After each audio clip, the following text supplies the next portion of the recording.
Hello guys, mag-voice over tayo. Hi. Pupunta kami sa kanto. Sa Ausay. Bibili kami ng hipon tapos nakita namin yung isda. Yan, nag-juice pa kami dyan. Charat. Kunwari lang, hindi kami bibili. Kunwari lang yun eh. Tara, sundan. Yan, mag-shoot ako dyan. Nagsuot. Kasi, wala lang, trip ko lang. Ayan na yung bibili namin yung hipon. And, tapos, ayan na yung hipon. Gagawin na namin. Bibili pa kami dyan ng buko. Kaso, hindi ko na video. Tapos guys, tatanggalin na yung buto ng hipon.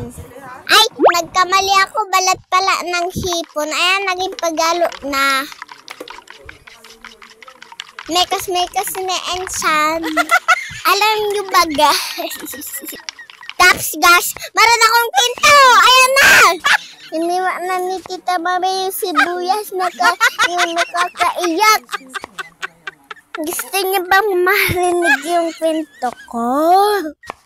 I-follow niyo muna ako bago ko kayo bigyan ng kwento. Kulang pa kasi ng 3 yung followers ko eh. Kaya i-follow niyo na ako. Alam niyo ba yung ginagawa nila mama? Ayan na. Tignan niyo. Nalagyan na ng asim. Ansi! Gagawa sila ng sarsa na hipon. Kasi, nainggit sila doon. Sa pois ni Tita Gigi. Kaya gumawa na lang sila. Kasi wala nagtitinda niyan dito. Kaya nagawa na lang kami. Ayan, naging balutan na ng dahon.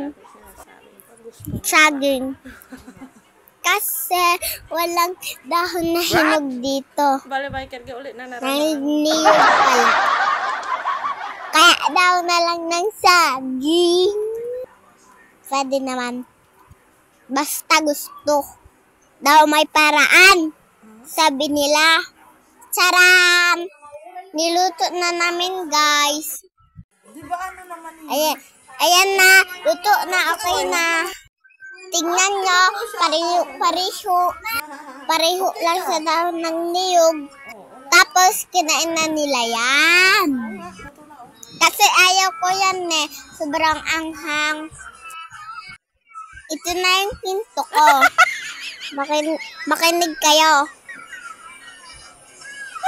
Kasi, tartak yung luto nila. Kasi gimbalot sa poy. Bye-bye! I love you!